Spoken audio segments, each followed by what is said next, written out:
Assalamualaikum warahmatullahi wabarakatuh. Halo para santri semua. Bagaimana kabarnya kalian hari ini? Alhamdulillah semuanya dalam keadaan sehat dan jangan lupa selalu bahagia. Tidak lupa kalian juga harus selalu semangat ketika kita akan menuntut ilmu. Nah, untuk memulai pembelajaran pada pagi hari ini, sebaiknya kita mulai terlebih dahulu dengan berdoa. Mari kita mulai aktivitas pada hari ini dengan membaca basmalah bersama-sama. Bismillahirrahmanirrahim. Nah, semoga dengan kita membaca bacaan basmalah tadi, kegiatan kita pada hari ini nanti akan berlancar sesuai dengan apa yang kita harapkan.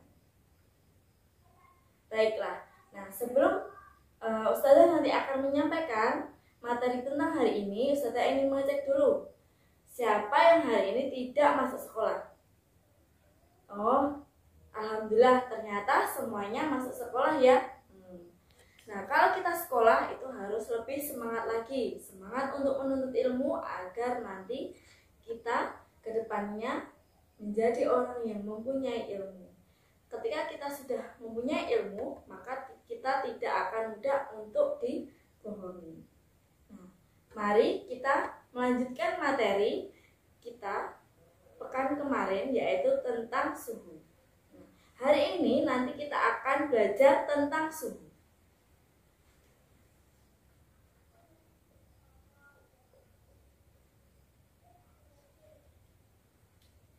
Ketika kita sedang berjalan-jalan, misalnya ke tempat-tempat umum, misalnya seperti kita mau ke mall. Nah, kalau kita mau ke mall, apa yang akan dilakukan oleh Bapak Satpam biasanya? Nah, biasanya membawa ini ya. Nah, nanti dicek suhunya terlebih dahulu. Nah, kira-kira suhunya ada berapa? Nah, misalnya seperti itu. Nah, atau ketika pada siang hari merasakan panas, tidur di dalam kamar. Nah, apa yang akan kalian lakukan? Yaitu menyalakan kipas angin. Nah, ketika kalau misalnya berada di Jepang ketika sedang turun salju, nah, rasanya udaranya seperti apa?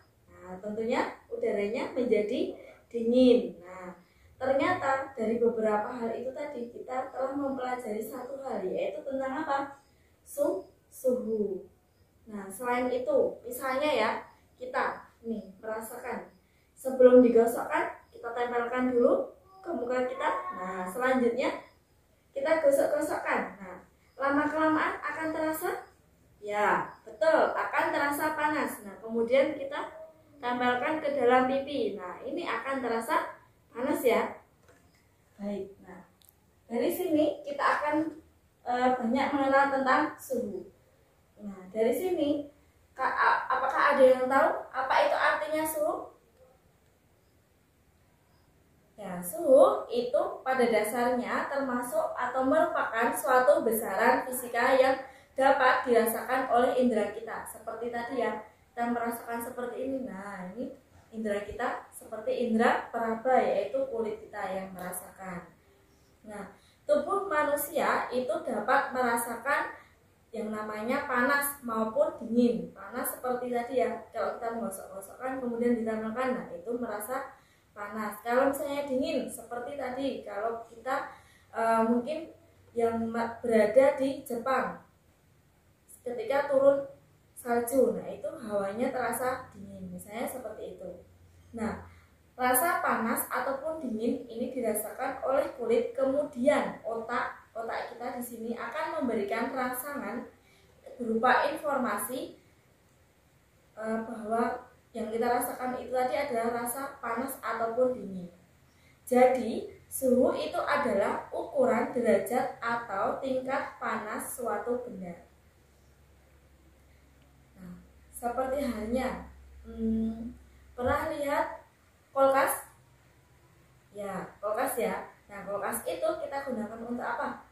Misalnya ya, untuk mengawetkan makanan, betul ya. Nah, mengapa kulkas itu digunakan untuk membuat makanan agar lebih awet. Nah, apakah ada yang tahu? Nah, kita nanti bahas ya. Nah, apa kaitannya dengan suhu? Nah, ada kaitannya ya. Nah, seperti halnya kulkas ataupun lemari pendingin. Dulu konon ceritanya bangsa Cina sudah memotong es dan menyimpannya dalam ruangan pendingin pada tahun 1000 sebelum Masehi atau sekitar 3000 tahun yang lalu. 500 tahun kemudian, ide mengawetkan makanan dengan mendinginkan makanan dilanjutkan oleh bangsa Mesir dan India. Nah, pendinginan berupa bangunan seperti pot besar terbuat dari tanah dan pasir basah yang ditaruh di malam yang dingin untuk memproduksi air di dalamnya. Jadi air yang diproduksi itu airnya menjadi dingin. Selain itu, lemari pendingin oleh William Cullen ialah orang yang pertama kali menemukan model sebuah pendingin sekitar tahun 1700-an. Nah, beberapa penemuan-penemuan yang berhubungan dengan lemari pendingin tersebut sesuai dengan konsep sains yang digunakan pada dasarnya adalah dengan menurunkan suhu pada suatu ruangan atau lemari penyimpan sehingga serendah mungkin terdapat nilai tertentu. Cara yang banyak digunakan adalah dengan teknik evaporasi atau penguapan.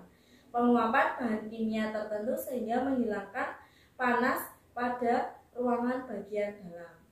Nah, prinsip ini bisa digunakan juga dengan seperti AC ya, pernah ya lihat AC ya.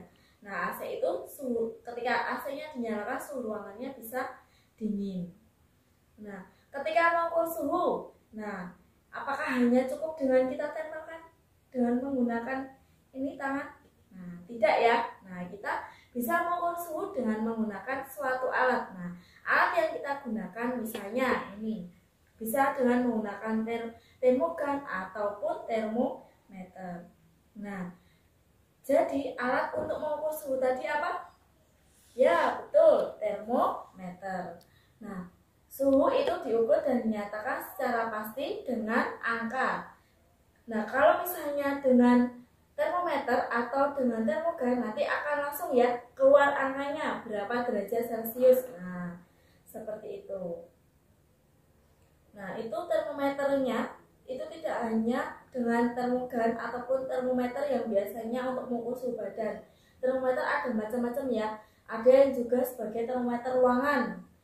Itu juga bisa. Nah, untuk mengukur suhu ini pertama kali yang menggunakan termometer yaitu adalah penemuan Galileo Galilei. Itu sekitar tahun 1593. Nah, beliau mengukur suhu itu dengan menggunakan tabung labu kaca berukuran kecil dengan prinsip hubungan kenaikan penurunan suhu dengan bertambah atau berkurangnya volume gas, zat atau zat cair yang digunakan. Nah, untuk zat cair ini yang digunakan dalam termometer itu bisa dengan menggunakan air laksa ataupun alkohol. Nah, sedangkan kalau untuk termometer yang pada saat ini itu kebanyakan menggunakan detektor suhu, misalnya pada termogan. Baik, selanjutnya nanti kita akan belajar tentang skala suhu. Nah, kenapa skala suhu ini penting? Nah, karena setiap kita berada di negara manapun itu nanti akan mempunyai skala suhu sama. Misalnya di Indonesia maupun di Amerika maupun di Arab itu memiliki tekanan ataupun suhu yang sama.